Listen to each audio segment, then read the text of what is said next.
Hola, buenas tardes, ¿cómo están? Bienvenidos a un nuevo encuentro de nutrición y cocina. Vamos a ir esperando a que se sume la gente para comenzar con el tema de hoy, que son los cereales. La idea un poco del tema de hoy es tener cierta continuidad en relación a lo que venimos hablando cada una de las semanas. Las semanas pasadas estuvimos conversando acerca de las legumbres, de cuáles eran sus beneficios, cuáles eran sus utilidades, las aplicaciones que podíamos darle a las legumbres en distintas preparaciones. Entonces, bueno, siguiendo un poco en la misma línea de los grupos de alimentos que son fundamentales para el aporte de determinados nutrientes y para que cumplan diversas funciones, hoy vamos a seguir con el tema de los cereales. Bueno, bienvenidos a los que se van sumando ahí de a poquito, bienvenidos. Feliz primavera para todos. Nos vimos el viernes pasado donde todavía la primavera no había llegado. Tuvimos unos días hermosos y hoy no nos acompaña el día, no está lindo. Pero bueno, feliz primavera a pesar de que las condiciones de hoy no son las más adecuadas o más acordes a la estación del año que estamos transitando. En relación a los alimentos y la primavera, desde mi punto de vista, es la mejor estación del año porque es cuando empezamos a tener mayor variedad y diversidad de alimentos, así que está buenísimo empezar a acercarse sobre todo a las verdulerías que trabajan con productos agroecológicos para ver realmente qué es lo que empezamos a encontrar como producto de estación. A medida que van pasando los meses del año y nos vamos acercando al verano, van apareciendo frutas y verduras cada vez más coloridas. Recuerden que siempre cuando hablamos de los colores hacemos referencia a que cada uno de esos colores se asocia a un tipo de nutriente, a una vitamina o algún mineral. Entonces está buenísimo que nuestros platos se vean coloridos, ¿sí? Estamos en la estación del año que por excelencia empezamos a tener mayor diversidad de alimentos, así que bienvenido sea. Bueno, bienvenido a todos los que se van sumando de a poquito por ahí. Creo que es un plan ideal esto de, ya sea este vivo o cualquiera de los vivos que se transmiten ya sea por el Instagram o por el Facebook de la Supervisión de Materias Especiales, sepan que los pueden ver en el momento, que los pueden ver después a través del canal de YouTube, lo cual les permite que si hay diferentes temáticas que les gustan o quieren aprender a hacer cosas diferentes, porque hay de todo lo que se les ocurra, desde cosmetología, folclore, bueno, de cuestiones de computación que son a través de otros sistemas o de otras redes, pero tienen un montón de recursos disponibles para aprovechar, ya sea en el momento en que se están transmitiendo y si no va quedando todo guardado en cualquiera de las redes sociales de la supervisión, así que está buenísimo que cada uno pueda ir administrando sus tiempos para aprovechar cada uno de los recursos que se están ofreciendo para ustedes en particular. Bueno, bienvenidos a todos los que se van sumando.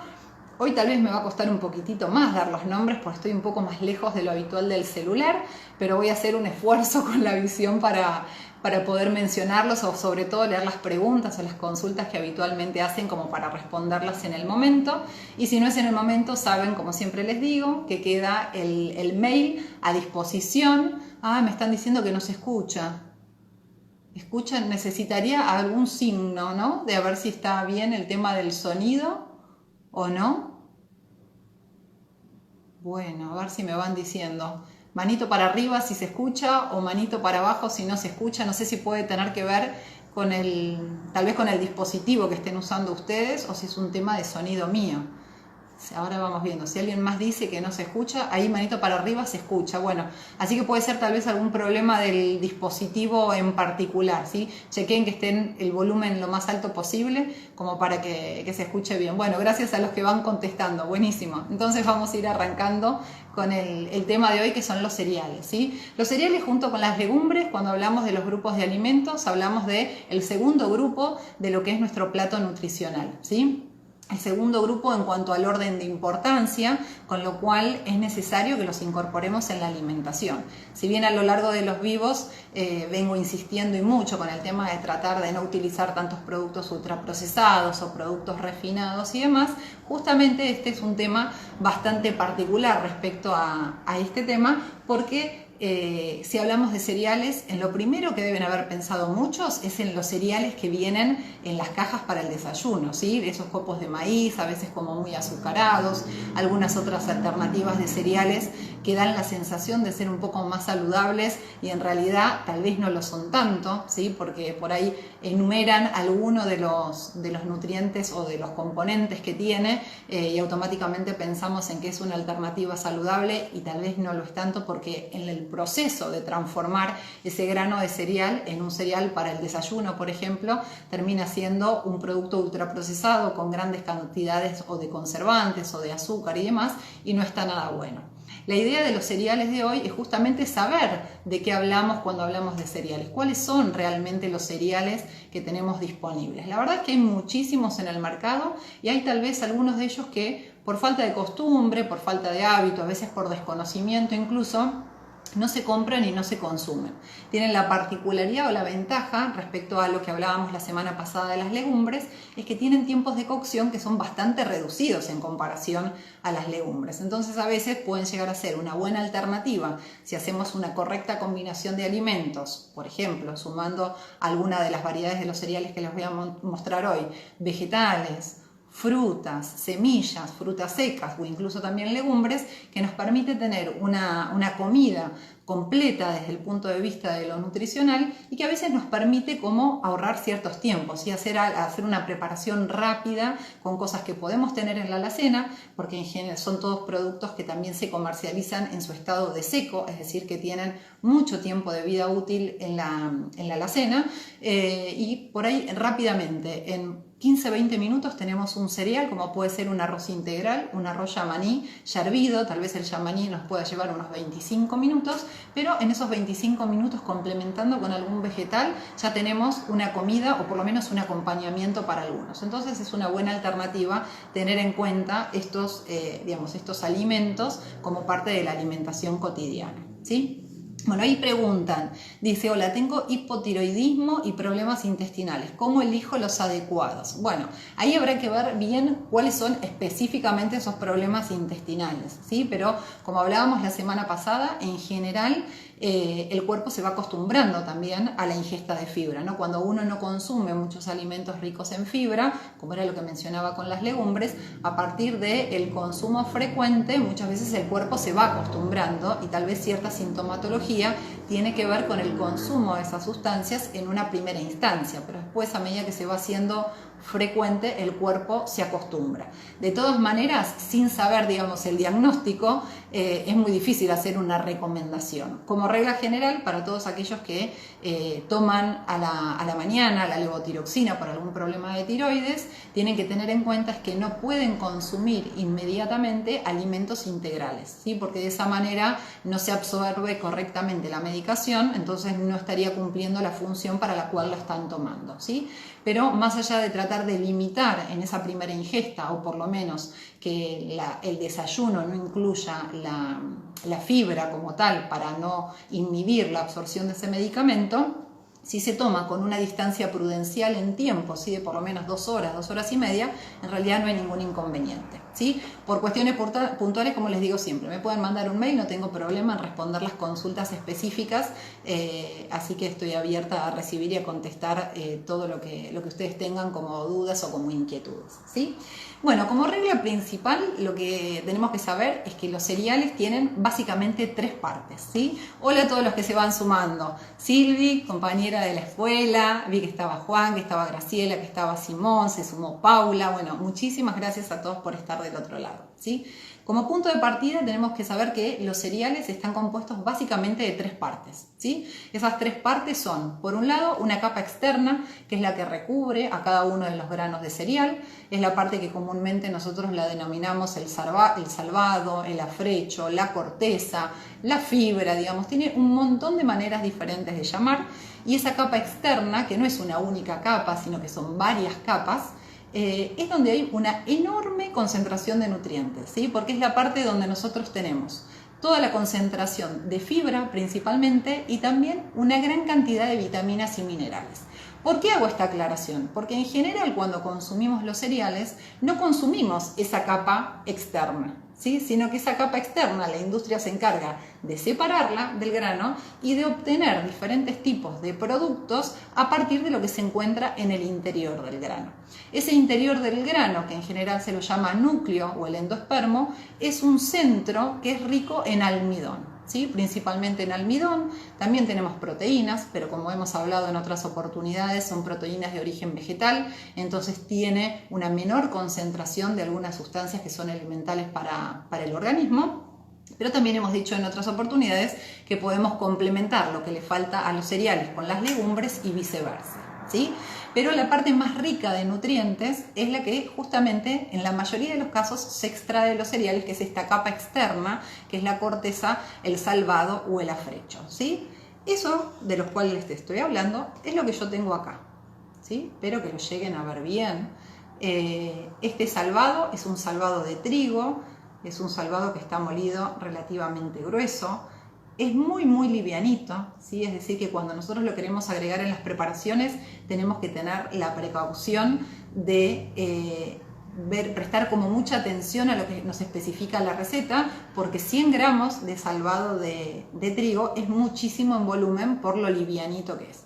Esta parte, que es lo que se saca del grano y que acá ya tiene un grado de procesamiento, por supuesto, porque está molido, es la parte que tiene la mayor concentración de fibra, de vitaminas y de minerales, ¿sí? Nosotros muchas veces en las preparaciones de panadería, aprovecho para hacer la aclaración porque está Gastón, otro de los profes de cocina del área de adultos y adolescentes, agregamos a nuestros panificados salvado de trigo como para darle esa cuota o transformar los clásicos pancitos en una versión, por ejemplo, de pan negro o pan de salvado.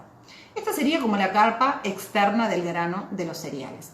Además de esta capa externa, tenemos también otra parte que es muy chiquitita en el grano y dependiendo del tipo de cereal puede ser un poco más grande o un poco más chiquito, y es lo que se llama el germen, ¿sí? El germen es la parte del grano de los cereales donde se concentra la mayor cantidad de grasas, ¿sí? De hecho, de cereales como es el maíz se puede obtener y se obtiene de hecho el aceite de maíz. ¿De qué parte se saca el aceite de un cereal? Justamente del germen, ¿sí? Ese germen es una parte muy chiquitita que está en la parte, digamos, inferior de lo que sería un grano completo del cereal. Y en este caso lo que tengo yo acá es el germen de trigo, también molido. Este está sin tostar, pero se consigue tostado también en las dietéticas. Con lo cual acá tenemos muchísima cantidad de vitamina E. La vitamina E es un excelente antioxidante, ¿sí? Con lo cual es una parte del grano del cereal sumamente interesante de incorporarlo en varias de las recetas y en cualquiera de las recetas que nosotros querramos enriquecer con una cuota extra de grasas que son saludables y de vitamina E también, porque tienen bastante cantidad, ¿sí? ¿Qué es lo que nos estaría faltando entre estas dos partes del grano de trigo, donde tenemos acá el salvado y tenemos acá la parte del germen? La parte del centro o del núcleo. ¿Qué es lo que se obtiene de esa parte del centro o del núcleo? Harina, ¿sí? A partir de un proceso de molienda, de tamizado, ¿sí? Que va siguiendo sucesivos procesos y cada vez más cantidad digamos, se va transformando en algo de una consistencia cada vez más chiquita, donde los gránulos empiezan a ser cada vez más pequeñitos, llegamos a obtener como resultado final harina, ¿sí? Antes de la harina viene la sémola, viene el semolín, que si hablamos siempre de sémola, de semolín o de harina a base de trigo, es exactamente lo mismo, lo único que cambia es el grado de molienda, ¿sí? Es decir, que la granulometría, el tamaño que tienen cada uno de esos gránulos de lo que se obtiene del trigo son diferentes. A medida que se van haciendo cada vez más chiquitos, llegamos a un punto tal donde lo que tenemos como resultado es harina. ¿Qué es lo que nos queda ahí en la harina? Pura y exclusivamente hidratos de carbono, tenemos almidón y tenemos también una cuota de proteínas, ¿sí? Como les dije antes, unas proteínas que podríamos denominar incompletas o como que le falta algunos aminoácidos esenciales, pero de todas maneras tiene una proporción, ¿sí? Si bien no es muy alta, pero tiene una proporción de proteínas.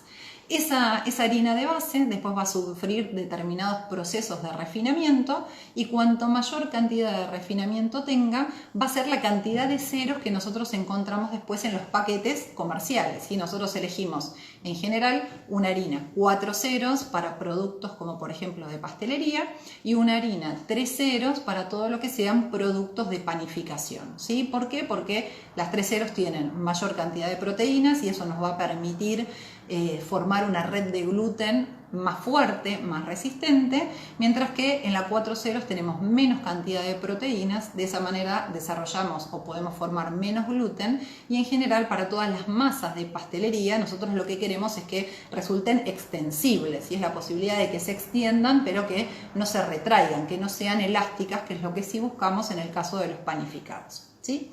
Yo acá no puse en un platito harina porque creo que la harina de trigo es la que probablemente conocemos todos, porque es la que más se utiliza, ¿sí? Pero lo que sí tengo acá, no sé si se llegará a ver la diferencia de color, pero lo que tengo acá es una harina de centeno, ¿sí? La harina de centeno, así como el trigo es un cereal, el centeno es otra variedad de cereal. Con esta harina de centeno muchas veces se inician las masas madres, ¿sí? Cuando se hace el primer paso de la masa madre, que es la hidratación de una harina, por ejemplo de la harina de centeno, si fuera orgánica muchísimo mejor todavía, para comenzar después con todo el proceso de alimentación de esta harina, digamos de alimentación de los seres vivos que pueda haber en esta mezcla de harina y agua y cómo se va fortaleciendo esta masa madre a partir de harina de centeno para después transformarlo en los panes de masa madre que desde hace un tiempo ahora como que se han puesto muy de moda, ¿sí? Pero bueno, el centeno es otra variedad que tenemos disponible. Así como tenemos el trigo y tenemos el centeno, tenemos también avena, ¿sí? Lo que yo tengo acá es el salvado de avena. Este salvado de avena también está molido, ¿sí? Hay algunas partecitas que son más gruesas, otras que son un poco más finitas. Y se consigue, se comercializa así también suelto. En el supermercado por supuesto que también hay algunas envasadas, y hay una marca que es muy conocida de avena y muchas veces esto nos sirve como un reemplazo ideal cuando queremos hacer algún tipo de rebozado que sea un poco más nutritivo que el clásico pan rallado. ¿Sí? Nosotros podemos armar un rebozador, digamos, artesanal en los cuales se mezcla salvado de avena, podemos agregar semillas en general de las más chiquititas que son las que se van a adherir con muchísima más facilidad a la superficie de lo que nosotros querramos rebozar y de esta manera tenemos un rebozador que desde el punto de vista nutritivo es muchísimo más interesante que el pan rallado, ¿sí? Porque el pan rallado no es ni más ni menos que el producto molido de un pan que está hecho 100% con harinas blancas. Entonces está buenísimo por ahí pensar en algunas alternativas, aunque no sea 100% salvado de avena, pero trabajar con un 50% de pan rallado y el 50% restante de la mezcla de salvado de avena con las semillitas que pueden ser de lino, de sésamo integral, de amapola, de chía, de lo que tengan disponibles y quedan súper ricas. Y ahí, como está contando Paula, súper crocantes. Es verdad, porque quedan bien crocantes. En mi caso particular me encanta el crunchy, ¿no? Cuando uno muerde esos rebozados que además tienen semillas, así que está buenísima la opción como para tenerlo en cuenta. Entonces vimos un poco de avena, vimos algunas cosas del trigo, lo convencional, ¿sí? Las partes, el germen, el salvado, vimos una harina de centeno y estas dos cosas que tengo por acá también son variedades de trigo. Acá tenemos un trigo burgol molido grueso, y acá tenemos un trigo burgol molido fino, ¿sí? El trigo burgol es otra variedad de trigo. En el caso del que está molido grueso, los granitos se parecen bastante en tamaño y en forma a los granos del arroz, ¿sí? Bastante similares. En realidad a la vista se parecería más a un arroz integral porque tiene como un color un poco más oscurito. Y se usa exactamente de la misma manera que cualquiera de los otros cereales, ¿sí? Lo podemos servir y cocinar preparando, por ejemplo, un risotto o cualquier tipo de preparación similar que les guste. Y en el caso del que es molido fino, tenemos la alternativa de, como está en chiquitito, no hace falta cocinarlo. Es decir, que si es por recursos de rapidez, es una opción sumamente interesante. Hervimos, lo podemos hacer con agua, obviamente si hervimos un caldo casero para hidratar en partes iguales del trigo burgol molido fino con el caldo casero va a quedar muchísimo más rico por el sabor que aporta naturalmente el caldo. Y otra alternativa que queda muy rica ahora que llega esta estación de la que estábamos hablando, la primavera, que por ahí nos dan más ganas de comer cosas frescas y demás, queda riquísimo este trigo hidratándolo con jugo de naranja, ¿sí? Partes iguales de jugo de naranja y trigo burgol, se deja reposar un ratito, el mismo trigo va a ir absorbiendo todo el líquido y eso después para preparar una ensalada donde puede tener gajos de cítricos pelados a vivo, puede tener un poco de repollo, puede tener palta, puede tener algunas aceitunas negras, digamos. Los ingredientes que ustedes tengan disponible y que les gusten queda sumamente rico también, ¿sí? Son distintas opciones también dentro de lo que es el trigo. ¿Qué tenemos además de eso? ¿Sí? Tengo el mijo, que ahora me estoy dando cuenta que me lo olvidé, del otro lado, el mijo en crudo, pero el mijo en crudo sería como algo intermedio entre el trigo burgol molido fino y el trigo burgol molido grueso. ¿Sí? Es una semillita más chiquitita. Pero lo que sí tengo del mijo acá preparado es una hamburguesa vegetariana. En realidad esta, más que vegetariana, es vegana. Me voy a atrever a levantarla con la mano porque está congelada, o sea que no hay problema, no se me va a desarmar, ¿sí? Esta es una hamburguesa que está elaborada con mijo, le puse tomates secos hidratados, le puse también un poco de cebolla rehogada y tenía también preparado un pesto de hojas de zanahoria con un poco de nueces picadas y de ajo, o sea que eso también lo usé en la mezcla de la preparación de esta hamburguesa.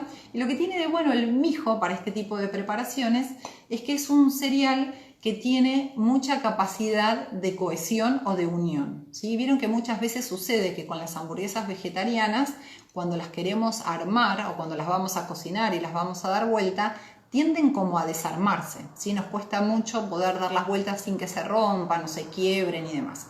Lo que tiene el mijo particularmente es que si lo cocinamos con la cantidad justa de agua, ¿sí? Es decir, que no lo dejamos excesivamente húmedo, después solito, todavía en tibio, vamos a poder unir sin ningún grado de dificultad esta hamburguesa. Esta hamburguesa yo la hice con el clásico moldecito, porque es lo que me resulta más cómodo, ¿no? Para hacerlos y después poder tener las porciones ya congeladas en la heladera, se van armando sin ninguna dificultad, sobre una bandeja con los papeles, con los separadores, se van apilando unas sobre otras, fíjense que no se rompe a pesar de haber puesto sobre esta otras hamburguesas, y una vez que están así congeladas ya se pueden empaquetar, las ponen adentro de un tupper, en bolsita, digamos lo que les resulte más cómodo, y es otra alternativa para tener en algún momento del día, esos días donde uno no tiene mucho tiempo para cocinar, agarrar algo del freezer y transformarlo rápidamente en un almuerzo o en una cena, en lo que necesiten, como para tener listo en poquito tiempo. Las opciones de qué ponerle a estas hamburguesas, lo que se les ocurra, ¿sí? No tiene huevo, no tiene nada para ligar, es solamente la humedad de la cocción y del ingrediente en sí. No tiene absolutamente nada y les garantizo que queda bien formada, bien armadita. Las he preparado con lo que se les ocurra, ¿sí? Porque la base es el mijo, pero después lo que tengan en la heladera, desde hongos secos hidratados previamente, que pueden estar hidratados en vino, por ejemplo, haberle agregado morrón, zanahoria, berenjena, cuadraditos de calabaza, digamos, lo que quieran, de lo que tengan disponible, lo que quieran. Lo que sí es importante tener en cuenta es que cualquiera de los vegetales que le quieran agregar a esta hamburguesa es necesario que estén previamente cocidos, ¿sí? Es decir, los cocinan con poquita cantidad de aceite. Para aquellos que usan el aceite en aerosol pueden de esa manera controlar la cantidad de grasas y después las van armando o moldeando en el caso de tener el molde, y si no en forma manual sin ningún tipo de dificultad. Esta no está cruda porque todos los ingredientes están cocidos, ¿sí? Es decir, al momento del armado ya está todo cocido. Lo único que quedaría ahora es ponerla o en el horno o en una plancha, vuelta y vuelta, como para que por supuesto se descongele, se dore bien de los dos lados y que esté lista para consumir. Así como tenemos esta versión del antes, digamos, tenemos acá estas dos mini versiones del después. Acá hice dos chiquititas porque con esto que me había quedado no me alcanzaba para una del tamaño del molde. Entonces, como todo tiene, bien, como les digo siempre, todo se transforma, le vamos encontrando la vuelta. Acá tenemos la misma preparación, esta sí aproveché y las puse en la plancha para que vean cómo quedan, doraditas. Uy, la agarré mal, doraditas de los dos lados, ¿sí? Están bien doraditas. Quedan firmes, porque la verdad es que están firmes, más allá que esa la agarré mal y se me rompió, pero si no quedan, fíjense que quedan bien firmes. Y estas ya están listas para consumir, ¿sí? Si les quedaron cocidas, tranquilamente las pueden guardar en la heladera de un día para el otro sin ningún problema, pero tienen muy buena textura y muy buen sabor. El sabor cada uno lo va regulando con lo que cada uno quiera. Ahí están preguntando si es necesario frizarlas. No, no hace falta frizarlas. De hecho, estas no las congelé. ¿Sí? Estas no las congelé directamente, como me quedaba poquito, armé estas dos chiquititas y en el mismo momento las puse en una sartén vuelta y vuelta. No hace falta. Una vez que en el caso de congelarlas, yo doy la sugerencia de congelarlas porque a veces cuando uno no dispone de mucho tiempo para cocinar, por ahí se organiza un día, decir, bueno, prefiero hacer más cantidad un día y después tener para el resto de la semana. Entonces, en este caso, así, del freezer directo. Si tienen olla tipo Essen, la pueden cocinar ahí, vuelta y vuelta. Puede ser en el horno, puede ser en una plancha de bifes, puede ser en una sartén, digamos, alternativas, las que quieran. Como todos los ingredientes ya están cocidos, lo único que necesitamos es que alcance la temperatura justa y que por un tema de percepción visual, digamos, ¿no? de aspecto, se dore en la superficie al margen de que va a quedar un poquito más crocante. Estas no están rebozadas, pero tranquilamente si quisieran las pueden rebozar. Si esto que decíamos antes de mezclar el salvado de avena con las semillas, hacer una mezcla de rebozado y una vez que tienen las hamburguesas ya armadas las puedan rebozar y ahí ya no sería una hamburguesa, ¿no? Ya sería más como una patinesa o algo así, ¿no? Una mezcla de nombres extraños de estas preparaciones que se pueden ir armando. ¿Cómo podríamos enriquecer más el valor nutricional de esta hamburguesa? Mezclando en su composición alguna legumbre, ¿sí? También las preparé en otras oportunidades mezclándolas con lentejas ya cocidas, con porotos aduki, ¿sí? Con la variedad del poroto que quisieran. Por una cuestión de tamaño también quedarían bien acá los porotos Moon, ¿se acuerdan que eran los chiquititos verdes que les mostré la semana pasada? Así que son todas alternativas que uno puede ir variando los sabores y tener una reserva en el freezer o directamente en la heladera, obviamente que en la heladera duran menos, para tener disponibles en cualquier momento de la semana y comer algo que esté bueno. ¿Que esté bueno en qué sentido? Porque acá tenemos el cereal en su estado entero, ¿sí? Tenemos el mijo, tenemos vegetales, los vegetales que cada uno quiera. No tenemos el agregado de ninguna harina, ¿sí? Presten atención, si bien en el mercado hay un montón de opciones diferentes, ya sea de las hamburguesas de soja o milanesas de soja, de las hamburguesas vegetarianas y demás, está bueno leer el listado de ingredientes porque muchos de esos están elaborados sobre las bases de harinas o tienen harinas en su composición, conservantes, aditivos y demás. Lo que está bueno de este tipo de preparaciones es que cuando las hacemos nosotros mismos sabemos perfectamente los ingredientes que le estamos agregando y tenemos siempre como esa cuota de lo más natural posible, ¿sí? Es decir, trabajar con el mijo lo más entero posible, como podría ser con, no sé, el poroto de soja en el caso de que fuera de una legumbre y no con harina de soja. Que si bien para algunas preparaciones puede ser interesante la harina de soja, la realidad es que cuanto más procesado esté un grano, menos cantidad de nutrientes tiene, ¿sí? Por eso la idea de mostrar esta opción con el mijo. El mijo no es solamente comida de pajaritos, también lo podemos comer nosotros, ¿no? Porque con eso por ahí puede haber ciertos mitos como que ¿quién come mijo? Los pajaritos, no, nosotros también podemos comerlo. Bueno, al margen de esto que tenemos acá preparado, también tengo una opción, por eso también había hecho esas chiquititas. Esto que tengo acá, corté uno porque la vez pasada fue, no me acuerdo, la anterior, que me dijeron que querían que corte para ver el interior. Espero que se vea bien ahí en la imagen, ¿sí? Ahí creo que se ve mejor. ¿Qué es lo que tengo acá? Un pan multiserial, ¿sí? Este pan multiserial es un pan que lo preparé con harina de trigo integral, lo preparé con harina de centeno, le agregué además de la harina de centeno un poco de este salvado salvado de trigo, ¿sí? Y también le agregué salvado de avena, ¿sí? Este es un pan multiserial de verdad, tenemos distintas opciones, tenemos trigo, tenemos centenos, tenemos avena. Lo único que le agregué, no tanto con una finalidad nutricional, que por supuesto también colabora, son las semillas arriba, que es un mix que tiene lino, sésamo y semillas de girasol, pero la realidad es que como en el interior del pan no le puse las semillitas porque lo que quería que vieran era las características que tiene el interior de la miga, como tiene poquitas por arriba no lo podemos considerar como fuente de, porque no llega a ser suficiente, ¿sí? ¿Por qué quiero que presten atención a la miga? Porque si nosotros comparamos estos panes donde no estamos trabajando con harina blanca, estamos trabajando con harinas integrales, siempre tenemos un menor desarrollo de la red de gluten, ¿sí? Entonces, al tener un menor desarrollo de la red de gluten, las migas quedan como más cerradas, un poco más compactas.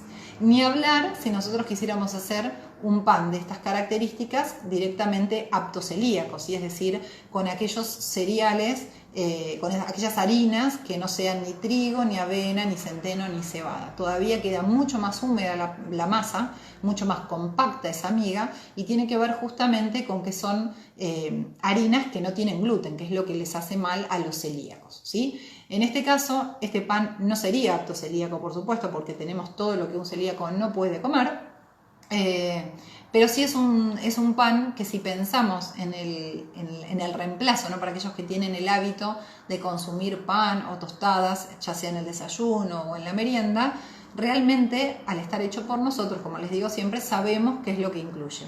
Acá hay una mezcla de harinas, ni más ni menos, un poco de salvado de trigo, salvado de avena. Le puse sí un chorrito de aceite de girasol, nada más que eso. Bueno, por supuesto la sal y la levadura. De todas maneras, como saben, las recetas después se las subo tal cual. A veces lo que sucede con los panes de panadería, sobre todo en los panes negros, es que pueden tener una cantidad de grasa mayor de la necesaria, ¿sí? o no tan adecuada. Por eso son panes que a veces duran más tiempo. Si nosotros le agregamos más cantidad de materia grasa a un pan, esa materia grasa le da humedad y de esa forma se sostiene un poco más de tiempo sus características. Nosotros acá lo que tratamos siempre es si agregamos alguna materia grasa que sea de origen vegetal, en este caso un aceite y no manteca, y obviamente que sea lo más saludable posible, ¿sí? Es una excelente alternativa como para tener también dentro de las opciones de desayuno, que ya hablamos específicamente de eso, pero es una buena opción. No tengo conservantes, por supuesto que tampoco tiene aditivos, a diferencia de lo que puede ser un pan lactal comercial, que ahí no solamente se pone en juego que pueda tener o no de la cantidad de conservantes y aditivos que muchas veces tienen cantidades a veces muy altas de sodio y demás. Así como tenemos pancito en versión salada, ¿sí? Por supuesto que igual se puede comer con una mermelada dulce, pero digamos la masa esta de pan es una masa que está solamente con sal. Tenemos también una versión dulce. Acá lo tengo en esta panerita. Vi que estaba por ahí la aguja descarriada. No sé si puede saludar la aguja descarriada. No sabía que iba a estar presente en el vivo, pero como vi que apareció, bueno, esta panera es de ella. Es una panera artesanal que hace juego con lo que tenemos acá adentro. ¿Qué es lo que tengo acá adentro? Este pancito, eso que se ve ahí negrito, son unas pasas de uva, ¿sí? Unas pasas de uva morenas. Le puse morenas y les puse rubias también. Hay que ver dónde quedaron. Yo corté uno para que ustedes vean también el interior de la masa.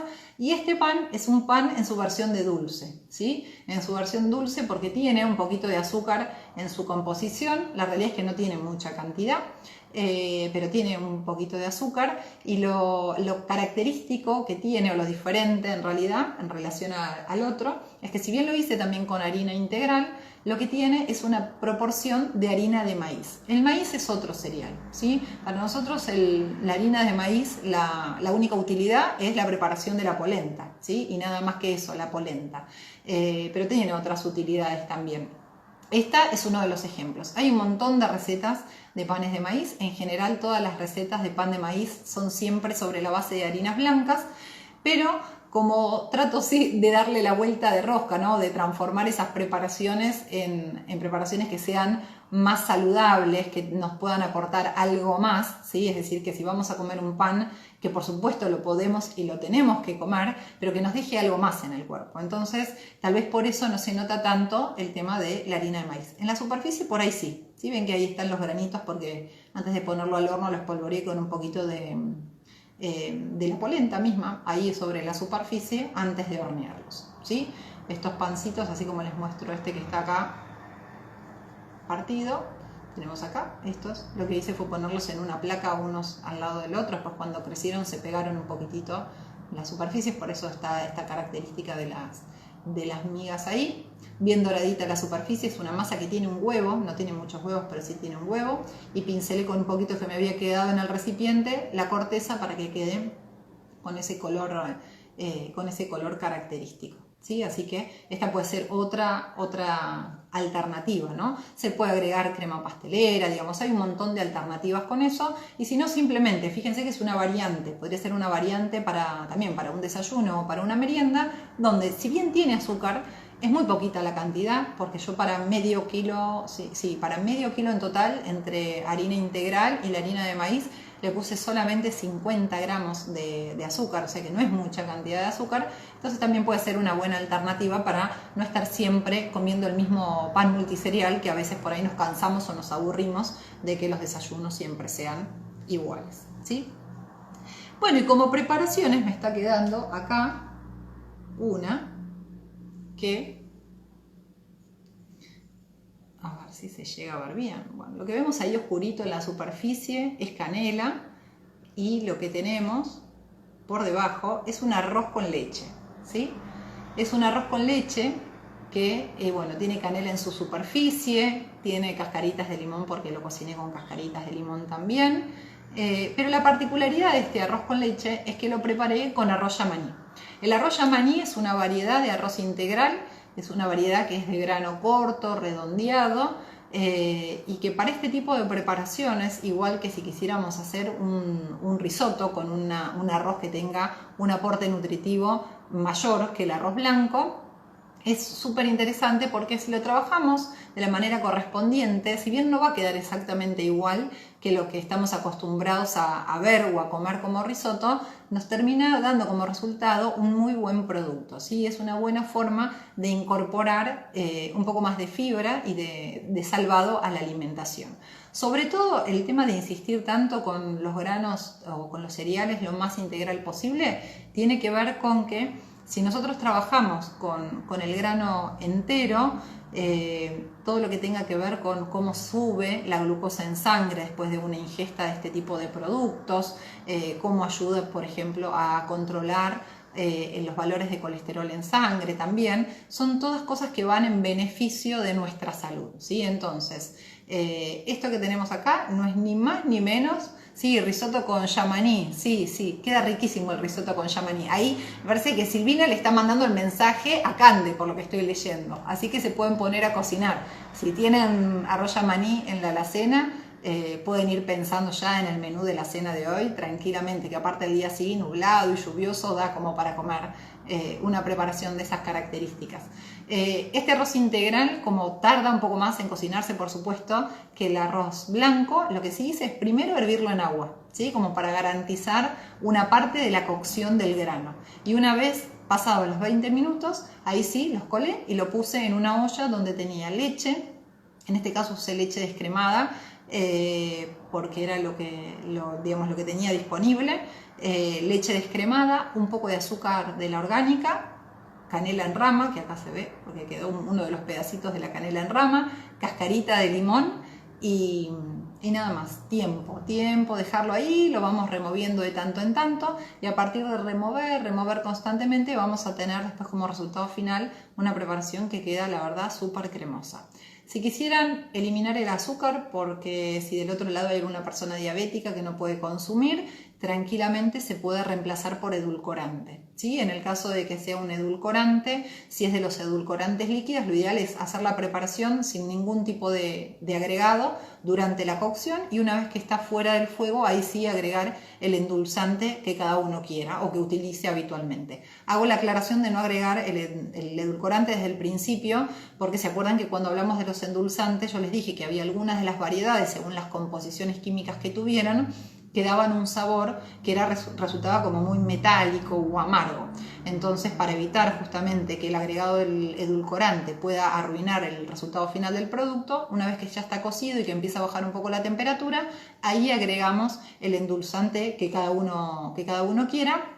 Y de esa manera no hay ningún inconveniente, ¿sí? Ya lo endulzan como les parezca. Otro recurso para endulzar esta preparación sería agregar, por ejemplo, zanahoria rallada, ¿sí? Que queda, la verdad es que queda riquísimo este arroz con leche con zanahoria rallada, o con remolacha rallada también, ¿sí? En el caso de agregar la remolacha o la zanahoria, cuando ponen a infusionar la leche con la canela y con el limón o con la naranja, lo que a cada uno les guste, ahí incorporan la zanahoria y la remolacha ya rallada, y después agregan el arroz y siguen la cocción y lo completan. Agregando cualquiera de esos dos vegetales vamos a tener, por supuesto, un aporte extra de vegetal que no estaba contemplado en una preparación como puede ser el arroz integral. En el caso de agregar remolacha, por supuesto que va a teñir el arroz con leche, o sea que nos va a quedar un arroz con leche de color rosado. Y la remolacha también tiene muchísima fibra, así que también está buenísimo incorporarlo si queremos darle una cuota mayor todavía de fibra a esa preparación. Por ahí están preguntando cuánto tiempo hervir en agua. Yo este arroz yamaní lo herví en agua 15-18 minutos, nada más. ¿Sí? Nada más que 15-18. Y después se completa, a ver, el arroz con leche cada uno después tiene que encontrar su punto, ¿no? Cómo le gusta a cada uno. A mí me gusta que la consistencia sea lo más cremosa posible. Hago así con la mano porque me olvidé de traer la cucharita, y por eso no les puedo mostrar, pero a mí me gusta con consistencia bien cremosa. Hay algunos que no les gusta tanto, que prefieren que quede más rico, o sea que cada uno eso lo va manejando en tiempos en función a la cantidad de líquido que se va evaporando cuando la leche está hirviendo, ¿sí? Pero digamos, sin ningún inconveniente. Lo mismo que la mezcla de los condimentos. Tal vez la canela y el limón es como lo más convencional, pero cada uno le puede agregar lo que quiere. A alguien le gusta el anís, si le quiere agregar una estrellita de anís, por supuesto que lo puede hacer. Si les gusta el cardamomo, también le pueden agregar unas semillitas de cardamomo, digamos. Hay un montón de alternativas, que eso quedará pendiente para otro vivo. Ya tuvimos la sugerencia la semana pasada de hacer algo respecto de los condimentos. Cada uno en función de lo que tengan disponible en la alacena, lo que les gusten utilizar, está buenísimo que los incorporen como para darle su toque personalizado, ¿no? Que cada uno vaya teniendo su marca registrada, por ejemplo, de arroz con leche, o para el que se anime a hacer un risotto de arroz yamaní, el risotto de arroz yamaní. El risotto de arroz yamaní queda muy muy rico con hongos, ¿sí? Ya sea con los hongos secos de pino y si no con champiñones agregados casi sobre el final de la cocción. La verdad es que queda muy rico. Ahí Paula dice, me acordé del arroz con leche de mi abuela. Sí, yo también, de mi abuela y de mi abuelo, porque los dos lo hacían. Mi abuela está entre los participantes del vivo. Así que sí, es como un postre muy de familia, ¿no? De esas recetas que van pasando de generación en generación. Por ahí no todas las generaciones lo hayan preparado, pero en mi caso salteó una generación, de mi abuela pasó a mí el tema del arroz con leche, pero bueno, está buenísimo recuperar esas recetas así como más tradicionales, y siempre tenemos a nuestro alcance la alternativa de hacerlas un poco más saludables, ¿sí? Fíjense que en ninguno de los vivos, o por lo menos es el mensaje que intento transmitir, hablé mucho de prohibición, ¿no? Es decir, podemos incluir pan, podemos incluir arroz, podemos incluir absolutamente de todo en la alimentación. El tema está en moderar las cantidades y ver de qué manera podemos mejorar en pequeñas cositas, ¿no? En cada una de estas preparaciones, qué más le podemos dar al cuerpo, qué más desde el punto de vista de los nutrientes, es decir, bueno, a ver, ¿qué plus puede tener esta preparación para que sea lo más saludable posible, que sea también gustosa para la mayoría de los integrantes de la familia? Que eso es todo un desafío, y creo que ahí es donde tenemos que trabajar un poco más, sobre todo como para reeducar el paladar, ¿sí? A veces soy reiterativa porque hasta yo mismo me acuerdo que ya lo dije en el vivo anterior y en el otro y en el otro, pero creo que son las cosas en las que tenemos que insistir para que realmente la gente se dé cuenta que se puede comer sano, pero que sano no significa feo, sano no significa sin sabor, sino que podemos comer variado en su justa medida, digamos, y utilizando cada uno de los ingredientes y de los nutrientes fundamentalmente en una proporción adecuada. Y que también sea rico, ¿sí? Fundamentalmente que sea rico, porque es eso lo que necesitamos todos, necesitamos comer rico. Así que bueno, ya tienen un montón de recetas para ir apuntando. Algunas son aptas picnic, digo aptas picnic porque estamos en un momento donde, si bien las reuniones sociales todavía en las casas no están permitidas, sí nos podemos encontrar al aire libre. Entonces, bueno, los pancitos, por ejemplo, serían una buena alternativa para pensar en una juntada al aire libre, con todos los cuidados que hay que tener, por supuesto, pero como para aportar en ese encuentro algo casero y que sea rico. Y esas hamburguesas, la verdad es que, si bien, por supuesto, son más ricas comerlas calientes, recién salidas del horno, también podemos armarnos un sanguchito y con eso ir a la plaza y compartir un picnic de primavera, ¿no? en este momento particular. Bien, ¿qué más tenemos? Bueno, de las preparaciones están todas, ¿sí? ¿Qué es lo importante a saber entonces de los cereales? Cereales tenemos trigo, tenemos el centeno, tenemos la avena, tenemos el mijo, tenemos el arroz, tenemos el maíz. El maíz es un cereal cuando está seco, ¿sí? Y cuando está fresco no es un cereal, sino que es un vegetal, que es el choclo. También es otra forma de incorporarlo a la alimentación, pero ya en formato de vegetal y no tanto de cereal. Dentro de los cereales hay muchos que tienen gluten, que son el trigo, la avena, el centeno y la cebada, que son los cereales que no pueden consumir las personas que tienen una intolerancia o al gluten, o personas que tienen la enfermedad de la celiaquía. Pero también hay algunos que son alternativos. El trigo sarraceno es una de las alternativas que se pueden utilizar para la preparación de panes, de panes para aptos celíacos, ¿sí? Y después, bueno, por supuesto que hay, no dentro de las harinas, sino más de las féculas o de los almidones, también hay algunas alternativas que son súper viables para incorporarlas. Lo que sí hay que tener en cuenta es que cuando nosotros empezamos a hacer reemplazo de harinas, el resultado final muchas veces no es exactamente igual a lo que nosotros estamos esperando, ¿sí? Por eso les quería mostrar antes el tema de la textura de la miga, donde en un pan estamos trabajando, a ver, según cómo dé la iluminación, bueno, espero que se note ahí, pero cuando trabajamos 100% harina integral, obviamente tenemos una textura en el pan, una textura en la miga que es diferente a cuando nosotros trabajamos con harinas blancas, ¿sí? La harina blanca tiene muchísima capacidad para desarrollar el gluten nos va a permitir, digamos, retener todos los gases de la fermentación, entonces por eso quedan esos panes como súper aireados, bien alveolados y demás. Cuando trabajamos con estas harinas alternativas, tenemos el inconveniente, por decirlo de alguna manera, que la textura es diferente. ¿Sí? La textura es diferente, pero en eso también está lo de reeducar el paladar, ¿no? De ir acostumbrándonos a sabores diferentes, a texturas diferentes, pensando en que en cada uno de estos cambios estamos sumando salud, que creo que es tal vez una de las cosas más interesantes. En el caso de los cereales, como les dije al principio, tenemos hidratos de carbono, principalmente, tenemos proteínas, si bien baja cantidad, en comparación con las legumbres, los cereales tienen muchas menos proteínas. También son proteínas que no son del todo completas, por eso está bueno a lo largo del día comer legumbres y también comer cereales, como para tener la totalidad en cantidad y en calidad de aminoácidos que nuestro cuerpo necesita.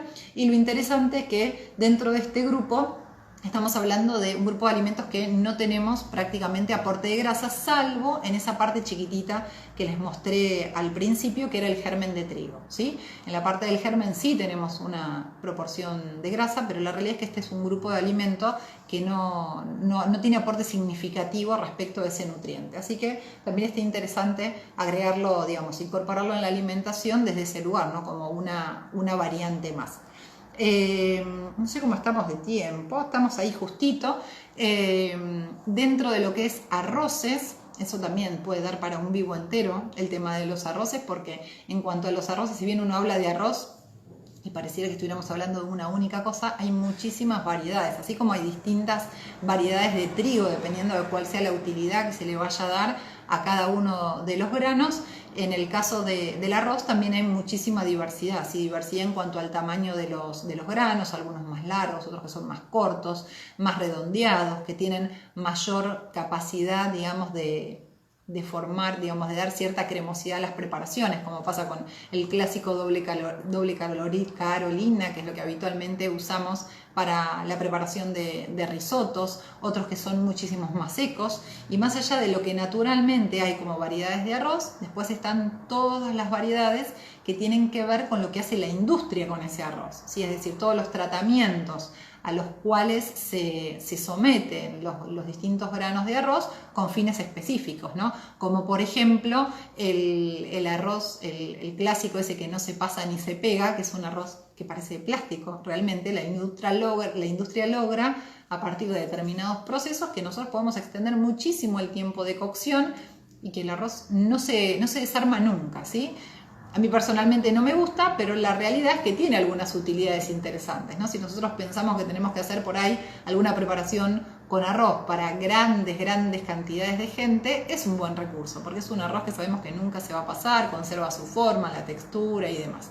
Después está en gustos, que es lo que le gusta a cuáles son las preferencias de cada uno. Ahí Paula acota, sí, hay muchísimas. Arroz negro, quiero saber. Arroz negro también. El arroz negro es un arroz que también se lo denomina arroz salvaje. El problema de ese arroz negro es que cotiza casi en bolsa, podríamos decir, ¿no? En la bolsa de valores, no en la bolsa del paquete de arroz, porque es súper costoso. No sé ahora específicamente en este momento, pero a principio de año, por un trabajo práctico que hicimos con unos alumnos, estaba en 2.800 pesos el kilo. ¿Sí? Lo cual es carísimo, es inaccesible. Desde el punto de vista nutricional no es que tenga un valor mejor ni mayor respecto de los nutrientes en comparación con los otros, es simplemente una variedad distinta.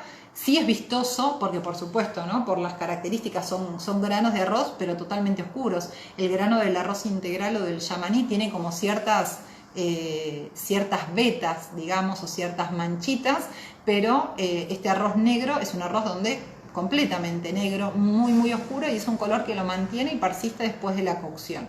A veces para hacer algunas preparaciones, por un tema del toquecito de color, de algo así como exótico, podríamos decir, puede ser interesante. Pero a diferencia de lo que pasa con la mayoría de los cereales, los cereales en general son económicos. ¿Sí? No sé si decir que son económicos, pero son más económicos que otros grupos de alimentos.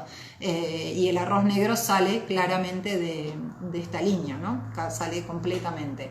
Pero bueno, podemos hacer una rifa para comprar arroz negro, no sé. Podemos inventar algo para que lo puedan probar también. Bueno, eso es un poco lo que tenía hoy para contarles y para mostrarles de las distintas variedades de cereales que tenemos. Si me estaban esperando a mí rodeada de cajas de productos tipo Kellogg's, vamos a decir rápido la marca para que no nos corten, no era esa la intención. Mónica, gracias, que me está diciendo la hora, sí, para que no se pierda el vivo.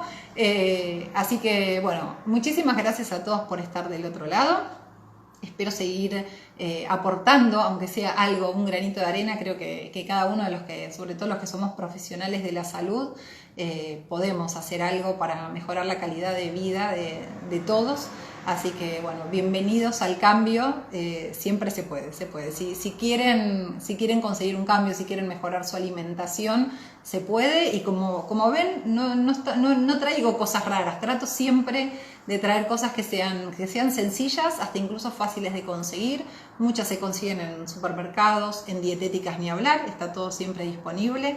Así que, bueno, espero que puedan ir probando las recetas y manden las fotos. Los que se animan, mandan la foto. Felicito públicamente a los que se animaron con la fainada que recibimos y que compartimos. Así que, bueno, muchísimas gracias a todos los que están del otro lado.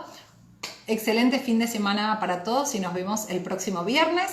Cualquier sugerencia de tema al mail, como les digo siempre, será bien recibido. Ay, Eli Estrada, ahí está. Eli nos manda a full las fotos. Eli es una de las participantes de los vivos. No la conozco personalmente. Espero que haya posibilidad en algún momento.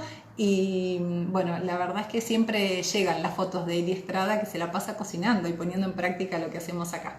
Así que bienvenido sea. Bueno, un beso gigante y muchísimas gracias por estar del otro lado.